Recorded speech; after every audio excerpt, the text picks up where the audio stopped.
ہو سکتا ہے اس کے دماغ میں یہ ہو اور یہ جھنڈا لے کر جی ایچ کیو پہ گاڑنے کے لیے جا رہا ہو پی ٹی آئی کا کہ میں پی ٹی آئی کا جھنڈا جی ایچ کیو پہ جا کے لگا دوں. بہت ممکن ہے, یہ بھی ہو سکتا ہے, لیکن سی سی ٹی وی فوٹیج دیں نا آپ, اس سے یہ بات ثابت کریں. اور اگر سی سی ٹی وی فوٹیج میں وائس ورسا کچھ اور نکل جاتا ہے کہ یہ معصوم آدمی تھا, کہیں اور جا رہا تھا, کوئی جھگڑا ہو گیا, وہاں گولی چل گئی اور اس کے اندر یہ مارا گیا, تو یہ ایک الگ ہی کہانی نکل آئے گی. تو ہم کچھ کہہ نہیں سکتے کیونکہ ہم وہاں موجود نہیں ہیں. لیکن طلال چودھری کہہ سکتے ہیں کیونکہ وہ بلا وجہ کہنے کی ان کو عادت ہے, وہ تو پروپیگنڈے کے لیے کوئی چیز ڈھونڈتے ہیں. معاملہ یہ ہے کہ حکومت پروپیگنڈا کرنے کی بجائے اس کی سی سی ٹی وی فوٹیج جو ہے وہ منظر عام پر لے کر آئے, جیسے باقی تمام ہائی پروفائل کیسز کی سی سی ٹی وی فوٹیج منظر عام پہ لائی جاتی ہے. اب ناظرین, بہت سارے ٹاؤٹس ہیں, درباری صحافی ہیں, وہ لوگ یہ بیانیاں بنا رہے ہیں. زیادہ تر جو اسٹیبلشمنٹ کے قریب سمجھے جاتے ہیں جرنلسٹ, وہ یہ بیانیاں بنا رہے ہیں کہ جناب حکومت سے معیشت نہیں چل رہی, حکومت نظام کو نہیں چلا پا رہی, عوام بہت ناراض ہے, حکومت سیاست بھی نہیں کر پا رہی, لہذا اسٹیبلشمنٹ حکومت کو فارغ کر دے گی. سہیل وڑائچ بھی ان لوگوں میں سے ایک ہے, اور بھی کچھ لوگ ہیں وہ اس طرح کی باتیں کرتے رہتے ہیں. لیکن میرا ایک سادہ سا سوال ہے کہ حکومت تو حکومت چلا ہی نہیں رہی. اس وقت نہ نون لیگ حکومت چلا رہی ہے, نہ پیپلز پارٹی چلا رہی ہے. حکومت تو فیلڈ مارشل عاصم منیر چلا رہے ہیں. وزیر خزانہ بھی ان کا ہے, وزیر داخلہ بھی ان کا ہے, اور باقی وزیر سارے ان کے گھر پہ پانی بھرتے ہیں. وزیر اعظم بھی ان کا ہے, وہ ہاتھ سے پکڑ کے تو وزیر اعظم کو چلاتا ہے, چاہے خانہ کعبہ میں کیوں نہ ہو, چابی والا وزیر اعظم ملا ہوا ہے. تو عاصم منیر کی رسپانسبلٹی ہے, اگر پاکستان نہیں چل رہا, پاکستان کی معیشت نہیں چل رہی, پاکستان کے حالات بدترین ہو رہے ہیں, دہشت گردی بڑھ رہی ہے, تو یہ رسپانسبلٹی عاصم منیر صاحب کی ہے. تو اس مرتبہ حکومت کو گھر بھیجنے سے بہتر ہے کہ اسٹیبلشمنٹ اپنے گریبان میں جھانکے اور ان لوگوں کو گھر بھیجے جو اسٹیبلشمنٹ کی جانب سے بیٹھ کے حکومت چلا رہے ہیں. رسپانسبلٹی تو ان کی ہے. اس مرتبہ ملبہ دوسری طرف ڈلنا چاہیے. ہر مرتبہ سیاستدانوں پہ ملبہ ڈال کے نکل جاتے ہیں. نواز شریف اتنا نالائق نہیں ہے جتنا آپ اس کو بنا رہے ہیں. بے شک نواز شریف نے بہت کرپشن کی ہے, بے شک نواز شریف نے اسٹیبلشمنٹ کے جوتے پالش کر کے بار بار اقتدار لیا, بے شک نواز شریف نے ابھی اپنی بیٹی کو وزیر اعلیٰ اور اپنے بھائی کو وزیر اعظم بنانے کے لیے بہت زیادہ کمپرومائز کیے. بے شک نواز شریف کتنا بھی نالائق ہو, لیکن اتنا نالائق نہیں ہے یہ جو ابھی کر دیا پاکستان کے ساتھ. یہ فیلڈ مارشل عاصم منیر اور ان کی ٹیم کا کارنامہ ہے. حالات آپ چیک کیجئے نا, میں آپ کو ایک چیز دکھاتا ہوں, بلکہ آپ کو سناتا ہوں. یہ پاکستان کا وزیر داخلہ اور وزیر خارجہ یہ دونوں ہیں. یہ دونوں نے ٹوپیاں پہنی ہوئی ہیں اور قوم کو ٹوپی پہنا رہے ہیں. یہ ایک وزیر خارجہ ہے پاکستان کا اور ایک وزیر داخلہ ہے پاکستان کا. اسحاق ڈار جو نواز شریف کا دایاں بازو ہے اور محسن نقوی جو عاصم منیر کا رائٹ ہینڈ ہے. اب ان دونوں کی باتیں آپ سنیں ذرا. دونوں نے ٹوپیاں پہنی ہوئی ہیں اور داتا دربار پہ کھڑے ہو کر کیا کہہ رہے ہیں, ذرا ان کی بات سنیں آپ. اللہ تعالیٰ نے اور اپنے بزرگان دین نے محسن نقوی صاحب سے یہ کام لیا ہے. میں اس حوالے سے دل کے گہرائیوں سے ان کو مبارکباد پیش کرتا ہوں. ایک چیز اور ایڈ کر لیں کہ آج سے ہم نے آن لائن نذرانہ بھی شروع کر دیا ہے کہ اگر کوئی شخص لندن بیٹھا ہے, امریکہ بیٹھا ہے, یا پاکستان سے باہر ہے یا پاکستان کے اندر, وہ آن لائن دیکھ بھی دے سکتا ہے, چادر بھی چڑھا سکتا ہے اس کو. آن لائن نذرانہ شروع کر دیا, یہ پاکستان کا وزیر داخلہ بتا رہا ہے, اور وزیر خارجہ کہہ رہا ہے کہ یہ سعادت اللہ تعالیٰ نے اور بزرگان دین نے یہ کام جو ہے وہ ہمارے وزیر داخلہ سے لیا ہے. وہ کہہ رہے جی میں اس میں ایڈ کر دیتا ہوں کہ ہم آن لائن آپ نذرانہ بھی بھیج سکتے ہیں, برطانیہ میں, امریکہ میں, دنیا میں کہیں بھی آپ بیٹھے ہوئے وہاں سے آپ چادریں بھی چڑھا سکتے ہیں آن لائن, اور آن لائن آپ دیکھے بھی چڑھا سکتے ہیں. آپ اندازہ کریں, یہ پاکستان کا ایک وزیر خارجہ ہے, ایک وزیر داخلہ ہے. وزیر خارجہ وہ ہے جس کے نواسے نے ابھی پاکستان کا نام روشن کیا, 2 غیر ملکی خواتین کو بلا کر ان کا ریپ کروایا, ان کے ساتھ ظلم اور زیادتی کی, ان کے ساتھ جبر کیا اور پاکستان کو پوری دنیا میں بدنام کیا. وزیر داخلہ وہ ہے جس کا ایس ایچ او ہی نہیں مل رہا, جس ایس ایچ او نے سارے دہشت گردوں کو اکیلے مار دینا تھا. وہ ٹارزن مل ہی نہیں رہا, وہ کدھر گیا ایس ایچ او جس کو یہ لے کر آئے تھے اور اس سے انہوں نے بڑے کارنامے کروانے تھے. بہرحال یہ وزیر داخلہ, یہ وزیر خارجہ اور یہ عاصم منیر کی ٹیم, اور یہ چلا رہے ہیں جناب ملک. تو ملک کا تو یہی حال ہونا تھا. اب آ جائیں ناظرین ایک اور خبر کی طرف. یہ خبر نا امپورٹنٹ ہے, چھوٹی سی چیز ہے لیکن ہے بڑی امپورٹنٹ. اکبر ایس بابر, جس کا یہ دعویٰ ہے کہ وہ ایک اہم ترین آدمی ہے پاکستان تحریک انصاف کا, اور بانی جو اراکین ہے پاکستان تحریک انصاف کے جنہوں نے اس کو بنایا تھا شروع میں, یہ ان میں سے ایک ہے, اس کا یہ دعویٰ ہے. اور اسی آدمی نے کیس کیا فورن فنڈنگ کا بھی, اور اسی آدمی نے کیس کیا پاکستان تحریک انصاف کے اوپر جو الیکشن ہے اس کے بارے میں بھی. اور اسی آدمی کی وجہ سے قاضی فائز عیسیٰ کو یہ موقع ملا کہ اس نے پاکستان تحریک انصاف سے سکندر سلطان راجہ کے ساتھ مل کر بلے کا نشان چھین لیا. یہ پاکستان کے بہت بڑے بڑے مجرم ہیں, انہوں نے بہت تباہی پھیری ہے. اچانک سے اکبر ایس بابر نے ایک سٹیٹمنٹ دیا اور اس نے یہ کہا کہ عمران خان کا مجھے جیل سے پیغام آیا کہ جب بھی جیل سے باہر آیا تو سب سے پہلے آپ کے گھر آؤں گا. اب یہ مجھے سمجھ نہیں آ رہی کہ یہ انہوں نے کیوں کہا. دیکھیں جیل سے عمران خان کا پیغام ویسے تو رکا ہوا ہے، لیکن اکبر ایس بابر کو ملتا ہے کہ جیل سے باہر آ کر سب سے پہلے آپ کے گھر آؤں گا اور وہ اپنے اختلافات عمران خان صاحب سے دور کریں. کیا وجہ کیا ہے؟ ان کو کیا معلومات ملی ہیں یا کیا شک ان کو گزرا ہے؟ کیونکہ اکبر ایس بابر ان لوگوں میں سے ایک ہے جس کی نسلوں کو پاکستانی معاف نہیں کریں گے. جو پاکستان کے اندر ظلم اور بربریت کی بنیاد رکھی گئی، اس بنیاد کے رکھنے میں ایسا دکھائی دیتا ہے کہ اسٹیبلشمنٹ جو چاہتی تھی وہ مواد اکبر ایس بابر نے پرووائڈ کیا. یعنی انہوں نے وہ گراؤنڈ بنا کر دی جس گراؤنڈ کے اوپر پاکستان تحریک انصاف کو بہت بڑے بڑے دھچکے لگے. پاکستان تحریک انصاف ان کو اون نہیں کرتی. آپ دنیا میں جہاں مرضی لے جائیں، تحریک انصاف اس آدمی کو منہ بھی نہیں لگاتی، لیکن یہ تحریک انصاف کا ماما بن گیا اور اس نے ہر جگہ کے اوپر کیسز کیے، درخواستیں دی، اور اس کی درخواستوں کی بنیاد کے اوپر پاکستان تحریک انصاف کو ناقابل تلافی نقصان پہنچا. اب لوگ اس سے نفرت کرتے ہیں پاکستان میں. میں آپ کو کیٹیگوریکلی کہہ رہا ہوں، اس کو آپ لے جائیں پاکستان میں جہاں مرضی لے جائیں، لوگ اس سے بہت نفرت کرتے ہیں پاکستان میں. اسے ایسی کیا معلومات ملی کہ اب یہ اس نفرت سے بچنا چاہتا ہے اور بھاگنا چاہتا ہے؟ دیکھیں عمران خان صاحب کی جیل میں طبیعت کے حوالے سے الگ الگ قسم کی خبریں آتی ہیں. پھر ایک ایسی خبر دی جاتی ہے، افواہ اڑائی جاتی ہے کہ خدا نخواستہ عمران خان کو کچھ ہو گیا.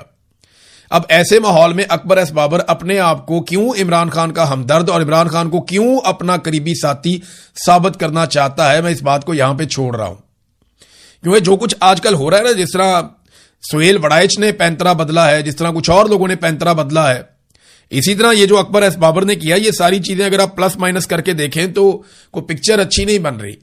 اور عمران خان صاحب کی ملاقاتیں لگاتار ان کی فیملی سے بند کی گئی ہیں. تو کیا اس سے فرق پڑتا ہے کہ اگر ایک ملاقات کروائی جائے اور وہ ان کی صحت کے حوالے سے مکمل اطمینان کر کے آئیں، تو ملاقاتیں تو بالکل ہی بند ہیں. ناظرین، سٹریٹ موومنٹ جو ہے وہ چل رہی ہے، لیکن اس کے آغاز سے پہلے جمرود بازار کو بند کر دیا گیا. پولیس نے وہاں پہ بازار بند کروایا. میرا سوال یہ ہے کہ یہ کون سی سٹریٹ موومنٹ ہے جس میں بازار بند کروایا جاتا ہے؟ بھئی بازار تو کھلے ہوتے ہیں. سٹریٹ موومنٹ یہ نہیں ہے کہ آپ نے جلسہ کرنا ہے یا کسی جگہ پہ آپ نے ریلی نکالنی، وہ نہیں ہے سٹریٹ موومنٹ. وہ ایک پولیٹیکل ایکٹیویٹی ہے الگ طرح کی، اس سے مومنٹم بنتا ہے، موٹیویشن ملتا ہے. سٹریٹ موومنٹ کہتے ہیں کہ ہر گلی محلے میں آپ پہنچیں، ہر دروازے کو آپ دستک دیں، ہر شخص تک اپنے پیغام کو لے کر جائیں. ہزاروں نوجوانوں کی ٹیمیں بنائیں، ایک ایک نوجوان 1,000 500 لوگوں کو جا کر ٹچ کرے، لوگوں کی ممبرشپ لی جائے، بڑے پیمانے پہ لوگوں کو اکٹھا کیا جائے، انہیں قائل کیا جائے، اور پھر جس دن آپ نے نکلنا ہے ہر طرف سے عوام کا سیلاب نکلے. This is called street movement. Imran Khan صاحب نے یہ کام شروع کیا تھا ممبرشپ کمپین، جب وہ کرنا چاہ رہے تھے اور پیغام بھیجنا چاہ رہے تھے گھر گھر 2023 سے پہلے. تو وہ بہت کام بھی آیا تھا عمران خان صاحب کے. بہت سارے لوگوں نے اپنی کارکردگی انٹرنیٹ پہ ڈالی ہوئی تھی، باقاعدہ وہ اس کی ایک عمران خان صاحب نے پورٹل بنایا ہوا تھا جس میں ڈیٹیلز آتی تھیں کہ کس نے کتنا ڈیٹا فیڈ کیا ہے، پہلے دوسرے تیسرے نمبر پہ کون ہے، کس ضلع میں کون آگے جا رہا ہے. تو اسٹریٹ موومنٹ بالکل ایک الگ چیز ہے، لیکن یہ اسٹریٹ موومنٹ کے نام کے اوپر الگ الگ قسم کی ایکٹیویٹیز کرتے ہیں اور پھر وہ کلیم کیا جاتا ہے کہ یہ بھی اسٹریٹ موومنٹ ہے. ناظرین، ایک چیز میں آپ کے ساتھ شیئر کرتا ہوں. یہ قائم علی شاہ صاحب، سابق وزیر اعلیٰ پیپلز پارٹی کے سندھ کے، اور ان کے کارنامے آپ سب اچھی طرح جانتے ہیں، زرداری خاندان کے بڑے چہیتے ہیں. ان کی ایک بیٹی ہیں صاحبزادی، وہ جناب ڈاکٹر نگت شاہ ان کا نام ہے. ایک بیٹی ان کی ایم این اے بھی رہی. سابق وزیر اعلیٰ سندھ قائم علی شاہ کی صاحبزادی اور جناح سندھ میڈیکل یونیورسٹی کی پروفیسر ڈاکٹر نگت شاہ کو ریٹائر ہونے سے محض ایک دن پہلے، یعنی وہ ریٹائر ہو رہی ہیں، ریٹائرمنٹ سے صرف ایک دن پہلے، اور ریٹائر ہو جاتی ہے نا تو پھر فارغ ہو جاتی ہے، نیا کانٹریکٹ کرنا پڑتا، لیکن ریٹائر ہونے سے صرف ایک دن پہلے صوبائی کابینہ کے فیصلے کی روشنی میں 3 برس کے لیے پروفیسر مقرر کرنے کی ہدایت جاری کر دی گئی. اور اس سلسلے میں سیکٹری بورڈ اور جامعات عباس بلوچ نے باقاعدہ نوٹیفیکیشن بھی جاری کر دیا. یہ خبر جناب دی ہے سید محمد عسکری نے. آپ اندازہ کریں کہ ان کا پیٹ ہی نہیں بھرتا، یعنی ریٹائرمنٹ ہو گئی، ٹھیک ہے، اب آپ اپنے گھر جائیے. کوئی بھی ریٹائر نہیں ہونا چاہتا اس ملک میں. قائم علی شاہ صاحب تو ریٹائر ہونا ہی نہیں چاہتے تھے. اتنے بڑے آدمی تھے کہ ذوالفقار علی بھٹو سے بھی سینئر تھے. بھٹو شہید ہو گئے لیکن اس کے بعد بھی یہ بار بار وزیر اعلیٰ بنے. اب یہ جو قائم علی شاہ صاحب ہیں، ان کی بیٹی جو ہے وہ بھی ریٹائر نہیں ہونا چاہتی، نگر صاحبہ. وہ ریٹائرمنٹ سے ایک دن پہلے سندھ کی کابینہ نے فیصلہ کیا اور اس فیصلے کی روشنی میں ان کو 3 سال کے لیے دوبارہ سے اجازت مل گئی. اب آپ اندازہ کریں کہ یہ ہے صورتحال پاکستان میں نظام تعلیم کی. ایک اور خبر ہے ناظرین، اور وہ خبر ہے بجلی کے بارے میں. سولر کی جو بجلی ہے، جو لوگوں نے سولر لگائے ہوئے ہیں، ان سے جو بجلی ہے وہ خریدنے کا جو فیصلہ کیا گیا اور بیچنے کا جو فیصلہ کیا گیا وہ 2 لائنوں میں ہے کیا؟ حکومت کرے گی پتہ کیا کہ سستی بجلی صارفین سے خریدے گی، جو عام لوگ سولر جنہوں نے لگایا ہوا ہے، نیٹ میٹرنگ والے جو لوگ ہیں ان سے 25 روپے فی یونٹ لیا جائے گا، جبکہ جو نیٹ بلنگ والے صارفین ہیں، جو نئی پالیسی آئی ہے اس کے تحت 8 روپے فی یونٹ بجلی خریدی جائے گی، یعنی 8 روپے کی آپ سے بجلی خریدیں گے اور آپ کو بیچیں گے رات کے وقت 50 روپے فی یونٹ، اور جو تھوڑے بہت نیٹ میٹرنگ والے تھے پرانے ان سے 25 روپے کی خریدیں گے اور ان کو بیچیں گے واپس 50 روپے فی یونٹ۔ یہ حکومت کوئی بھی پالیسی مسائل کو حل کرنے کے لیے نہیں بناتی، یہ ہر پالیسی جیبیں بھرنے کے لیے بناتی ہے۔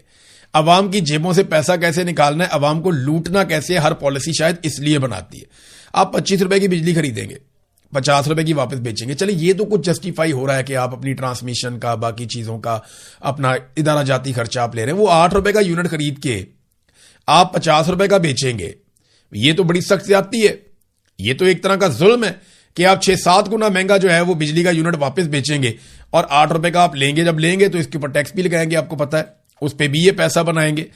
تو پاکستان میں عام آدمی کا پوچھنے والا کوئی نہیں ہے۔ اچھا، مریم نواز کا جو سب سے زیادہ بڑا پروجیکٹ تھا، جس کو بڑا کلیم کیا جاتا تھا کہ جناب یہ پروجیکٹ ہے اور اس میں بڑا کام ہوا ہے اور شاندار کام ہوا ہے، وہ ستھرا پنجاب والا پروجیکٹ تھا جس پہ انہوں نے اربوں روپے لگا دیے۔ اب یہ اربوں روپے کا جو شو ہے نا، یہ فلاپ ہو گیا اور اس کے اوپر کوریج کون کر رہا ہے؟ سما ٹی وی۔ سما ٹی وی کس کا؟ علیم خان کا۔ علیم خان کون ہے؟ آئی پی پی، جو پولیٹیکل پارٹی ملٹری اسٹیبلشمنٹ نے بنائی تھی، وہ جسے گلگت بلتستان میں بھی ایک بھی سیٹ نہیں ملی اور جسے آزاد کشمیر کے الیکشن میں بھی ایک بھی سیٹ نہیں ملی۔ ہاں، گلگت بلتستان میں انہوں نے 4 گھوڑے خرید لیے تھے جس کی بنیاد پہ یہ حکومت میں شامل ہو گئے، لیکن آزاد کشمیر میں انہیں کچھ بھی نہیں ملا۔ تو باتیں انہوں نے بڑی کی تھی، ہم اکیلے حکومت بنا لیں گے، یہ کریں گے، وہ کریں گے۔ ابھی یہ جو یہاں پہ الیکشن جیتے پہلے 2024 والا الیکشن، اس میں 4-5 سیٹیں جو 2-4 انہوں نے جیتی ہیں، وہ ساری کی ساری دھاندلی سے، 2 نمبری سے، فراڈ سے جیتی ہیں۔ فارم 47 والی سیٹیں سلمان اکرم راجہ نے 1 لاکھ ووٹوں سے شکست دی تھی اون چودھری کو، اور اون چودھری کو نواز شریف نے خود بھی ووٹ دیا تھا، پھر بھی نہیں وہ جیت رہا تھا، ایسی منوست پڑی ہوئی تھی۔ لیکن بعد میں فارم 47 جاری کر دیا گیا۔ تو ناظرین، یہ 5 رپورٹر ہیں، ان کو اکٹھا کر کے سما ٹی وی مریم نواز کے ستھرا پنجاب کو ستھرے طریقے سے دھو رہا ہے۔ سما ٹی وی علیم خان کا، دیکھیں نا علیم خان کی کیسے جرت ہو گئی کہ مریم نواز کو دھوئے، حالانکہ علیم خان کی اپنی سوسائٹی انلیگل ہے، وہاں پہ بہت سارے کام غیر قانونی ہیں۔ عمران خان صاحب کے دور میں ان کو سختیوں کا سامنا بھی کرنا پڑا، حالانکہ وہ حکومت میں تھے۔ اور آپ کو پتا ہے نا کہ پورا کا پورا ایک ایریا ان کا ڈوب گیا تھا، بعد میں یہ مریم نواز کو لے کر کشتی میں پھر رہے تھے، تو بہت آواز بھی اٹھی تھی، بڑا رولا بھی پڑا تھا۔ ابھی وزیر دفاع خواجہ آصف نے بھی ان ساری چیزوں کو بے نقاب کیا تھا اور استعفے کا مطالبہ کیا تھا۔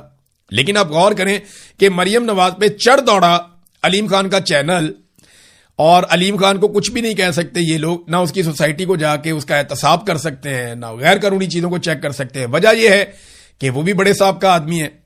تو پاکستان میں نا موجیں لگی ہوئی ہیں۔ بہرحال ستھرا پنجاب تو اڑ گیا، ستھرا پنجاب کی جتنی انہوں نے تشہیر کی، جتنا پیسہ لگایا، سارا کچھ برباد ہو گیا۔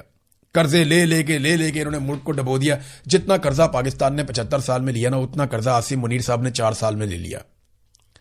جتنا ٹیکس ہم ہمیشہ اکٹھا کرتے تھے، اس سے دگنا ٹیکس انہوں نے اکٹھا کر لیا۔